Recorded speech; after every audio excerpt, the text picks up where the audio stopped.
Asumaanuu dinqisiifadhaani maakiin teessan shugguxiin teessan jalqaba wanta jetteen yaadattee nu ibsuun kabajaa ofii eeggatu. Kunis sammaashaan jedhee. kana nam.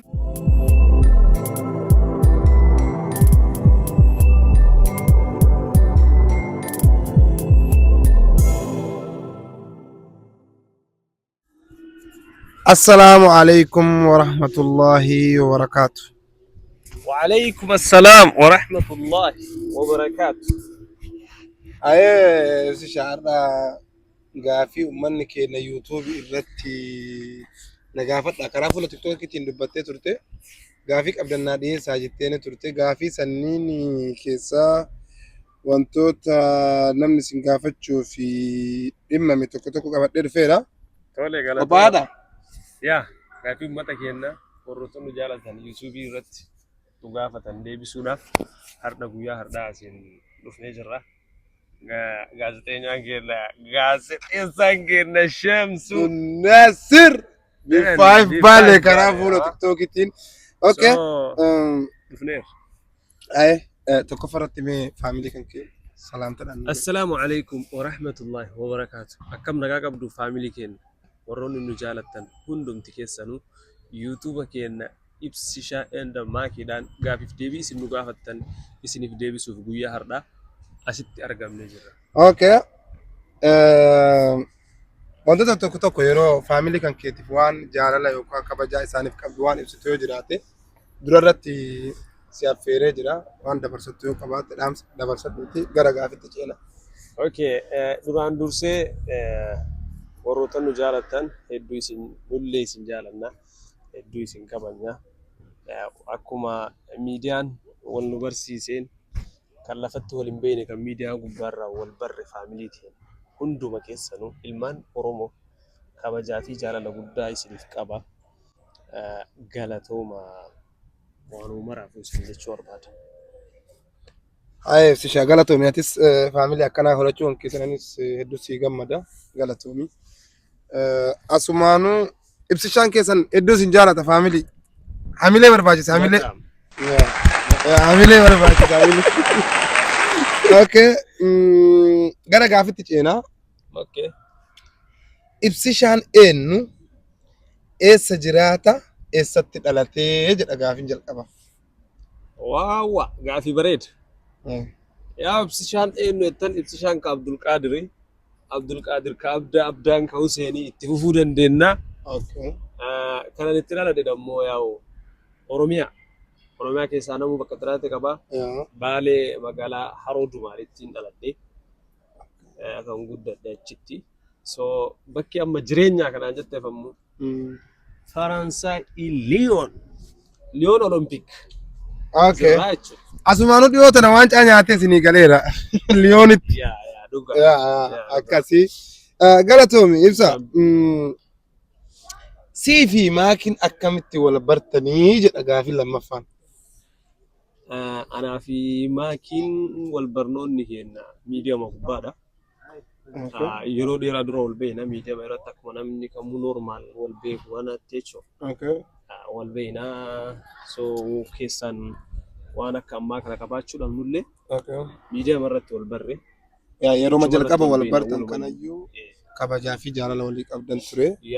Kabajaaf jaalalas hedduu guddaa jaalala yoo jaalala obbolummaa walii qabdan ture. Kabajaa guddoo qabaa fi so miidiyaama tiiktookii kanaa waliin nu fidee jedha. Okay. Kanuma keessa wal barnooti keessan itti fufee kaardhaa kana gahee jechuudha. Okay. Ati moo maakiitu dura jaalala dhiheesseef please naaf deebisii jedha obboleessi keenya tokko. Rakkoon hin jiru obboleessa koo naasii deebisaa. Anaa dhiyeesseef. Siituu gaafii jaalalaa gaafatee jechuudha. Jalqaba wanta jetteen yaadattee nu ibsuu dandeetta. Wanta jalqaba jetteen yeroo jaalalaaf qophooftee. Dhugaa dubbachuuf yeroo sanitti wanni jedheen normaaluma haasaa turre si galee wal. Okay. Siin haasawuma normaal akkanaa waliin haasaa turre. Keessuma keessa namni osoo haasawni kun walitti tola maal jechaa dhufaa miree. Namni kun haala amalli isaa ofitti si harkisaa adeemu bakka isiin natti toltee maal jennaaniin maakii akkamii gaafiin ciyyatuun akka maal yaadda waa'ee kiyya maal si dhaga'ama jedhee gaafateetti galee. Osoo barrii kan kee kana quqee na jalaa banama. Yes. Jechi jedhu dhiyeessiteef. Ministan maashaal jedhee.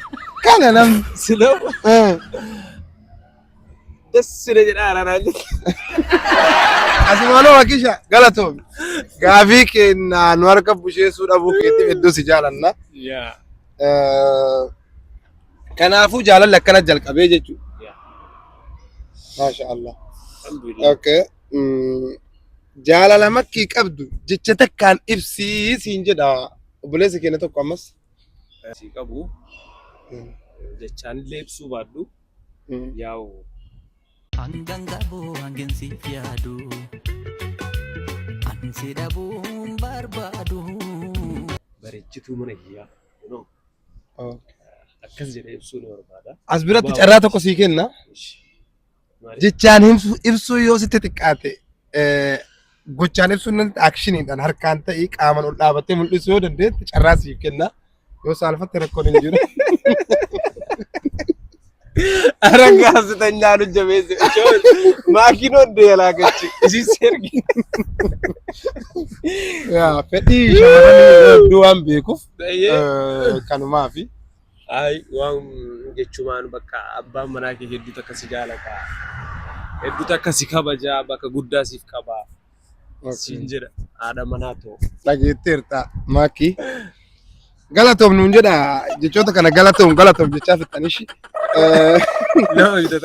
Obboleettiin teenya takka maal siin jetti ni beektaa?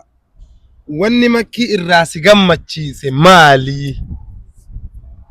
Wallaahi wanni isii irraa na gammachiise waa hedduu. Keessaa immoo waan na gammachiise keessaa wanti hedduu na gammachiise tokko yoo si hime nama miidiyaa taatee maakii nama miidiyaa fayyadamu akkasuma nama biyya ormaa keessa jiru baqattummaa keessa jiru waggaa kana muluu jechuudha. Achi teettee osoo jirtu kabajaa isiitiin kabajaa ofii eeggattee taa'uun sun hedduu takka na gammachiisas jiruutii keessatti gammachuu guddaa qabaaf jechuudha. Wayita kana siin jedhu an isiidhaaf nama jalqabaa ta'uun kiyya hedduu na boonsa.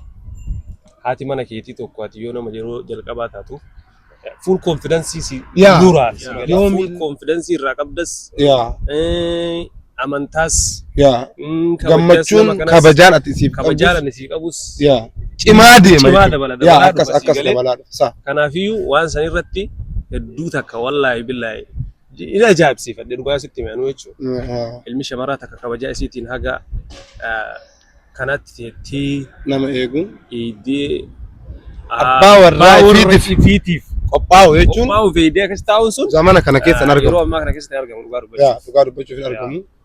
Santu na ajaa'iba. Hedduu galatoomuu. Namni waa hedduu namni badee hin tilmaamamu wallaahi. Namni yeroo amma miidiyaa kana gubbatti waa hedduu jedhanii waa hedduu jechaa turanii waa hedduus dubbataa turan sii galee garuu nama badheedhaan ilaalanii hin tilmaamina. Badheedhaan ilaaltanii waa hin jedhinaan nama tokko sotti dhiyaattanii hin beekin sotti dhiyaattanii hin argin. Dhaamsa dhageeffadha. Dhaamsa sii galee wanni kun itti dhiyaattee hin argin eenyummaa nama sanii beekuu hin dandeettu akka itti dhiyaattee nama sana argittu keessa nama sanii hin beeynetti beekuu hin dandeettu. Kanaafiyyuu hedduu takka dinqisiifadhes hedduu takka ajaa'ibu wallaahi. Asumaanuu warroonni shamarran haadha warraa qaba keessan jechuun yeroo jalqabaa taataniif hedduu takka wanni an dhaamsan isiniif dhaamu yeroo hundaa kabajaa qabaadhaaf kabajaa isiniin eeddisan akka hin irraanfanne isiniin jechuu barbaadu. Galatooma. Hedduu takka gammachuu qabdaaf jechuudha. Miira keessa hin teerta. Taragaagge. Relax. Tokko maal siin jedha ni beektaa? Si immoo maakiitu irra caalatti jaalataa? Dhugaa rabbii jaalalli tun nurachuu bira hima jirti. Jaalalli ta'isi caalaatti caalaa tana. Ta'isi isiitu beekaa. Biyya sanatu beekaa. Garuu ammoo jaalalli yoo wal qixa taate irra bareeda. Gara lachuutu. Yoo qixa taate si galee waliin deemuu danda'a. Yoo ammoo tokko bichaa biraa ta'ee tokko ol ka'e taatu si galee. Hin bareedu hin bareedu. Kanaafuu I think lachuu waluma jaalatu. Isin lamaan wal jaalatan keessatti jedha beeki uummanni keessatti yoo laaltu ibsi sha'atiis maakii fi keessatti haadha manaa keetii isii keessatti sana yaa'u nuqituma wal jaalanne jenna. Uummanni gammoo isinii dhiisne. eenyu akka jaalatu isintu murteessaa gaafii itti fufa gaafii biraas yoo qabaatan asumaan itti fuftu gaafii isiniin deebiin keessaa gaafii waan jechuun waan safuun ala bahe akka hin gaafanne waan safuu keessa jiru dammoo rakkoon qabu gaafii itti fufa rakkoon qabu isinii deebisuudhaaf qophiidha jedha ibsishaan. Yes. Okay. Amma akka miidiyaa keenyatti gaafii itti aanutti ceena. Makkiin akkuma miidiyaa kanaa moo amalli isii akkamii? Dhugaa dubbachuu fi miidiyaa irratti amaluma gaariin beekamti. Safuu hin cabsituu arraba keessa seentuu waa hedduu hin argine balii irratti hin argine. Garuu immoo lafatti caalti. Kan miidiyaa irra lafatti irra gaariidha jechuudha. Lafatti caalti. Uummatuma miidiyaa kana isinii fi maatii wal agarree jettee nu sobu moo dhuguma nutti maal? Wallahi billahi soba takkan qabu. Okay. Miskiin. Lafarratti noo maakiin miidiyaa irrattis hammeenya siin agarree wanta akka namni irraa himu hin jiru. Lafaas argee agasii yeroo waliin teenne san keessatti jechuudha. Waa dubbachuuf anuu yoo balleesse nama ofii deebi'ee dhiifama. Naa amallisiis aboolis. Okay. Miira keessa seenina. Miira keessa. Amallisi kan miidiyaa irra kan lafaatu caalaa isin jechaadha. Lafarratti irra gaariidha isin jechaadha ibsan. Waan hafe isinumaaf dhiifna. Osoo hin sobin siin jedha tokko. Osoo hin sobin qaama maakii irraa eessa ilaaluu jaallattaa osoo hin sobin sobni keessa hin jiru. Somaa sobaree. Gastiin ija sii keessa ilaaluu jaalladha. Okay. Ijuma qofa. Yoo ija keessa ilaalu baxaamiin garaana nyaatti yoo usteen hin hakaa. Okay. Miira addaa asirratti uumaa jechuudha. Nama jaalatu tokko bana garaachiin laaye fuula keessa yoo laalte laaluu dadhabda beeki. Haga saalfattee ija laa gortu tokko yaa. Just akkanuma qorataa biraa. Akka ol jettee ilaalta. Rakkoo jiru. Ayinaa. Okay. Ati si deebi'ee na fakkaata gaafin kee ija isiitu irra natti bareeda. Yeroo hundaa yoo laaleen quufu garuu laaluu saalfadhaa jedha ibsishaan. Jalqaba irratti ilmoo dhiiraamu dhalaa osoo argadhee jettee hawwitaa. Wallahi gaafii jajjaba.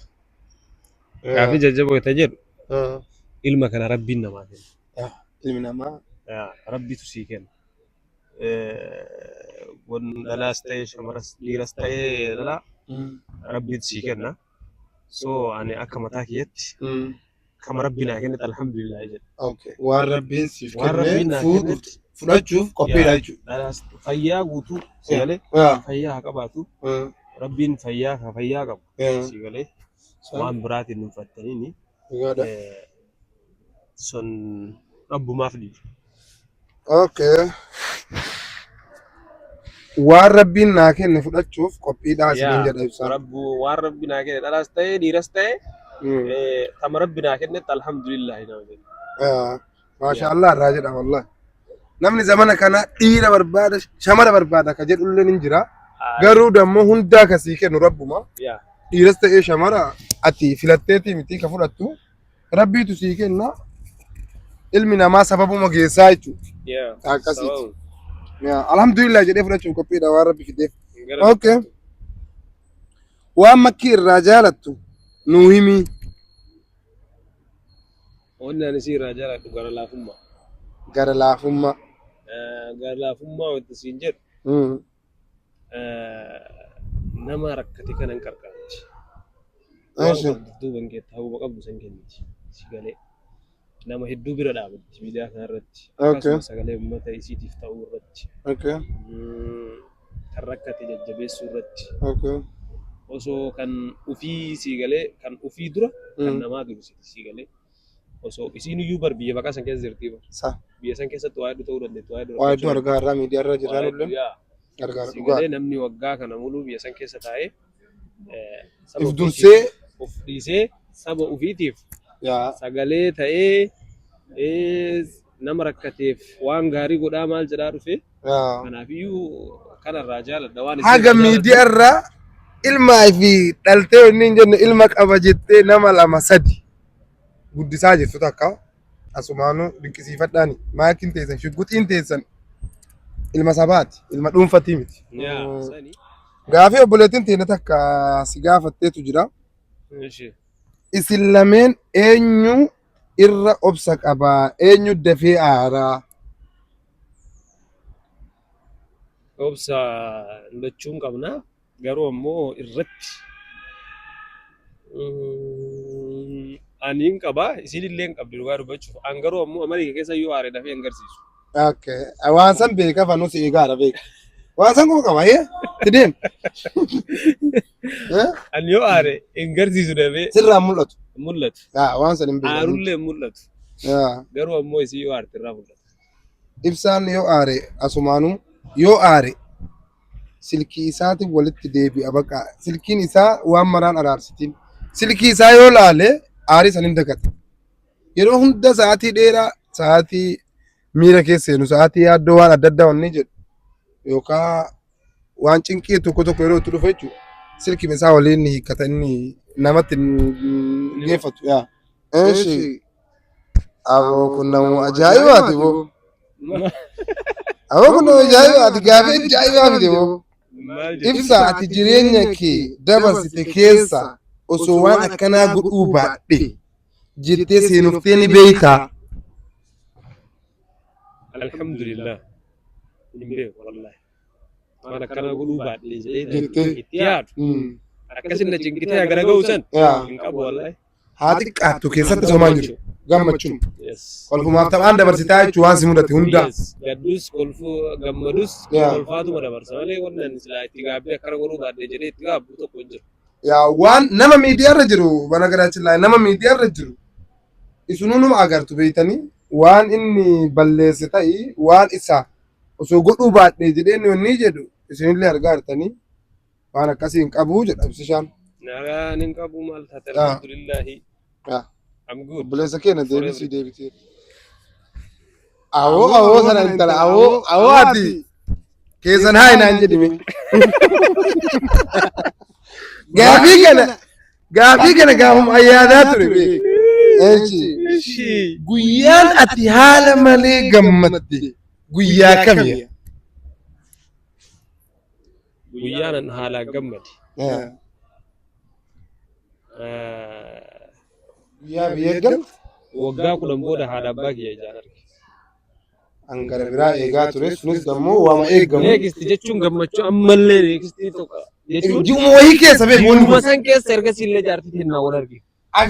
Angana eegaadha beektaa.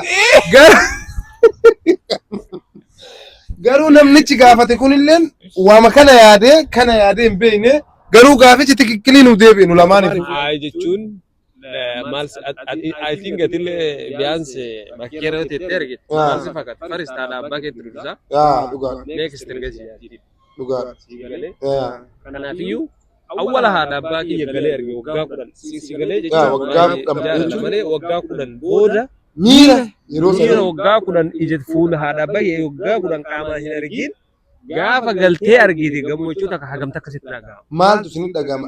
Asirraa yaada. Waggaa takkatti yoo haadhatante ji'a 2 ji'a 3 addaan turtee yeroo itti dhuftu haadhatante maaltu isin dhagama?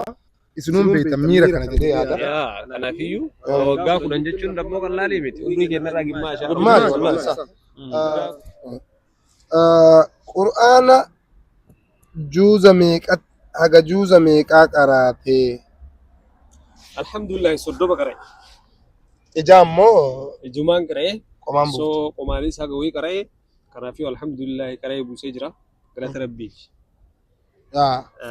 Kana Soddommanuu buuseera.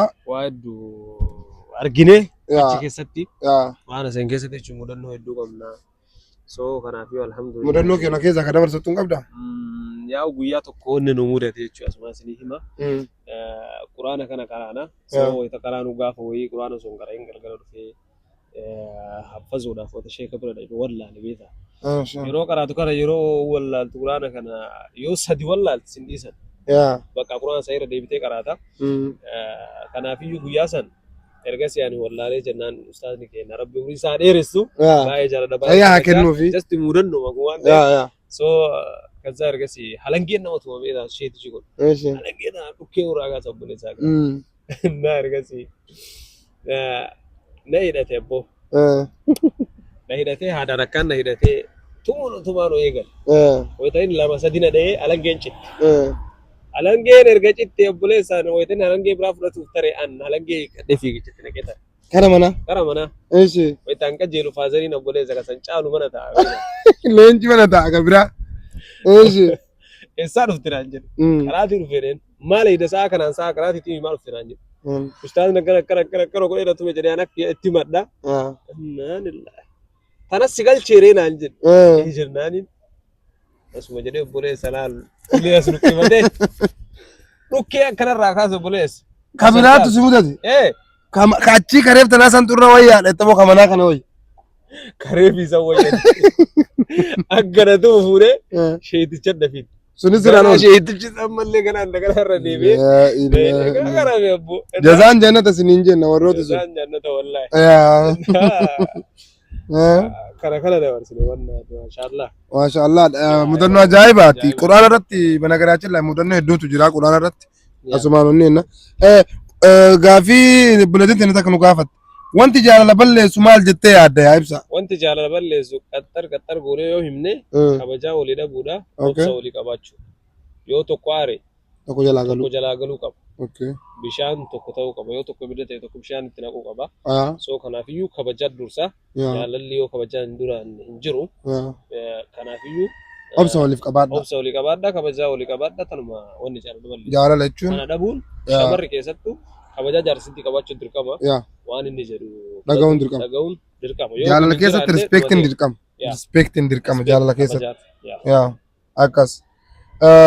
Gaafii dhufa afoo gaafii tana naate yaa gaafii ajaa'ibaati. Gaafii ajaa'iba maal jedhanii beektaa? Gaafii kiyyaaya. Feemasoota sadan kana keessa kan dinqisiifatu sadarkaan naa keetta. Sadarkaan awwoota keetta tun tokkoffaa kun lammaffaa kun sadaffaa jettee keetta. Ibsa abbaa jaalalaa tokkoffarra jira. Kan inni mucaa yeroo barreessu jechuudha. Ibsa abbaa jaalalaa tokkoffaa jedhee barreessee lammaffaa jaabuu riyaakti aslii Oromiyaa. Jara kana sadeen keessaa sadarkaadhaan naaf kaahiyyaa nama jaalalaaf wanni qabdu. Wallaahi ani ilaalchi kiyya jara sadaduu ifu tokko. Miidiyaa irratti jechuusii galee. Asbii taatu soddaa jennaani. Kunillee warra soddaati. Ibsa abbaa jaalalaallee warra soddaati. Jaabuu riyaakti ilma biyyaati. Ilma biyyaati. So kanaafiyyuu ani kanatu caala santu caala jechuun barbaadu sadaniiyyuu kabajaa qabaa fi sadaniifuu sadarkaa isaanii tokkoffama kennaaf. Atis jaabuu tokkoffarra jirta ibsa abbaa jaalalaatis tokkoffarra jirta. Atis dammoo tokkoffarra jirta aslii Dr. Aslii waggaa 27 chaayina barate. Yes. Akkas. Waddaachin. Yaa akkasi jirra. Gaafii kenna xumurree jirra dhaamsa faamilii keetti dhaamtu hin qabda. Dhaamsi faamilii kennaa dhaamu warroota miidiyaa walitti qabee gabaabsee dhaamuuf wal kabajaa dursaa bakka badaan dhaabatina waan gaarii hojjedhaa waan gaarii dabarsaa miidiyaan akkuma abbaan itti fayyadametti badaas yoo fayyadamte sima miidhaa yoo gara tolattis fayyadamte sima tolchaa. So kanaafuu miidiyaan akkuma abbaan itti qabate garuu abbaan itti oofe yoo ati bakka badaa olte bakka badaa dhaabatte fumaaf tuffachiistaa namni si tuffata miidiyaa namni martuun fayyadama yeroo ammaa kanatti namni fayyadamu jettee shawwadamin haadha abbaan keettis miidiyaa kanarra oolanii ni ilaalan ni arganii isaan silkii qabaachuu baatanillee gandi isaanii saayibban isaanii qabaatanii obboleeyyan isaanii qabanii itti agarsiisan jechuudha. Namni biyyaa kun galgala wal bira taa'ee buna waliin dhugaa waa laalaaban. Gurbaa yaa badaa gootee miidiyaa kana gubbaratti waa argite asuu ittiin nama arrabsite jettu mee ati yaadi miidiyaa wayita fayyadamtu yeroo fayyadamtutti yoo nama badaa arrabsee maal jedhee namni tokko fuudhee sagalee kan kee kana viidiyoo kan kee kana abbee yookiin saayibban isaanii keessa fidee ilmi kee akkana jira akkana godhataa jira loon itti agarsiisan agamta akkasiin saalfata abbaan kee saayibban isaa nama gurguddaa san keessatti agamta akkasitti gadda agamta akka jechuu kanaafiyyuu haadha abbaatiin haa kabachiisu. Yaa tokkoffaa haadha abbaa keessan kabachiisuudha lammaffaan immoo wanni ati gootu naannoo kee ibsa.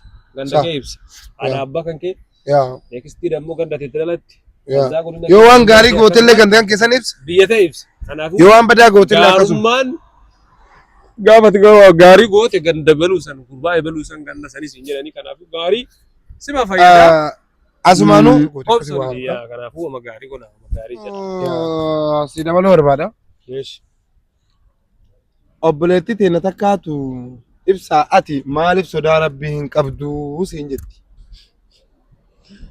An tokkoffaa obboleettii teenyaan astaghfirullah jedhaan. Astaghfirullah jedhiya. Ittaan sed ammoo sodaan rabbii gubbaa miti. Rabbii kee sodaachuun gubbaa laalleetti miti. Keessa keetti ibsa. Keessa kiyya ammoo kan beeku rabbi qofa. Keessa kee namaraa kan beeku rabbi qofa. Keetillee kan beeku rabbi qofa. Kanaafuu sodaan fuula yookiin kalarii fiizikaala namaati miti.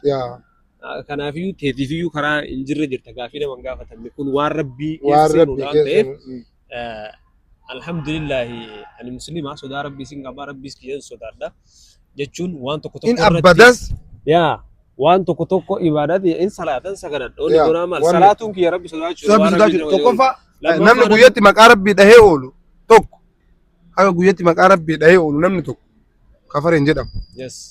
Dammoo fiizikaala namaa laaltanii wallahi waan isin dhaamu aamil fiizikaala namaa akkana laaltanii sodaa rabbii naman qabu jettanii wallahi gaafii hedduutu isin dhiyaata gaafii jalaan ooltanii osoo gizeen toobaa deeftanii isin. Jechuun ammallee maal si fakkaata sodaan rabbii keessa keeti waan ta'eef garuu ammoo itti hojjechuun irraa jechuun waan tokko waan rabbiin siin jedhe san irratti hojii san hojjechuu dhabuun kiyya dadhabbina kiyya malee sodaa rabbii qabaachuu dhabuu miti. Si galee san eenyullee hin beeku. Namni martinuu gullatii ma qaba jechuun waan hirdhinna qaba hirdhinna ma qaba. Kan hirdhinna kenna san rabbiin nu haa guutu waan naan san si galee. Wallahi du'aayi nu godha. Atis ni qabda anis ni qaba. Kanaafiyyuu kan hafeen sodaa kiyya ka keessa kiyya waan kiyya keessa jiru rabbitu beekaa rabbitu dhiisnaa siin jedha. Asumaanuu astaghfirullah jedha. Warroonni garuu miidiyaa kanarratti wallahi waa'ee rabbii kana keessa seenina natti isiniin jedha. Nama kana akkana laaltanii hin gammatina. Jechuun nama tokko laamsa dhaabii uummatuma kana hundaa'ee walitti qabi. Jechuun walumaa galayyuu namuma sanuu yaajuu lafatti nan beeytu waan ta'eef miidiyaa mara na beeyta waan ta'eef waan lafaa hin beeytu kanaafiyyuu waan lafaa rabbitu beekaa kiyyallee keetillee miidiyaa irratti xuruus ta'ee sitti mul'achuu danda'a. Badaas ta'ee sitti mul'achuu hin danda'a. Si galee garuu kan lafaa rabbitu beekaa waan keessa keetti rabbitu beekaa. Siin jedha obboleettii waan akkana kana waan rabbii keessa seenaa dhumaraa rabbiin nu haa araaramuu badii teenne nu haa qajeelchuu sanuma. Maasiyaa keenya hundaa nu dhiisee karaa fi tirate isuman nu deebisa ta'a inshaallah. Yoo dandeette du'aayi nu yaada. Si galee rabbiin dhumateen haa bareechu. Waan naan sanii garuu haga dandeenyu keessatti keerii matalainaa keerii hojjechuu yaalla rabbi nu haa laffisu siin jedha obboleettii. Galatooma ulfaadhaa faamilii gaafii deebii qabnu amma kanaan goolabnee jirra. Amma booda jechuun gaafii qabdan gaafuu safii hin cabsine ka babbariida ka faamilirraa haa ta'u jireenya ibsaatirraa haa ta'u jireenya innirraa haa ta'u yookaan naannoo inni keessa jiraatu keessa haa ta'u hojiin kee maali dalagaan ta'e maali eessa maalirra jirta amma maal gochuu barbaadda amma booda akkamitti itti fufuu barbaadda wamatti haa ta'u gaafii keessan qopheeffadhaati. Isinii dhiyeessin ammallee. Nasumaan walumaa galatti isin qabee baay'ee isin galatoofadha baay'ee isin jaaladha hunduma keessan ilmaan Oromoo. Faamilii keessan isin jaaladha itti aansee ammoo faamilii teenya faamilii Billaachaa keessatti baay'ee takka kabajaa isinii qaba baay'ee takka isin jaaladha jabaadha isinin jedha yoomiyyuu jaalalaaf kabajaa isinii qabna gaarii hojjechuu irratti waan gaarii godhuu irratti beekamtanii itti fufaa isinin jedha keessatti. Ibsaanii baay'ee takka lolachuu irraayyuu jechuudha. Anillee isin jaaladha asumaanu. Wallahi isin adda tillee yaalla jechuudha. Namni agar dhugaa dubbachuudhaaf adda isinii too. Maakirraallee bakka bu'ee irraa dubbateera faamilii. Isinillee akkasuma isin jaallatti abshii.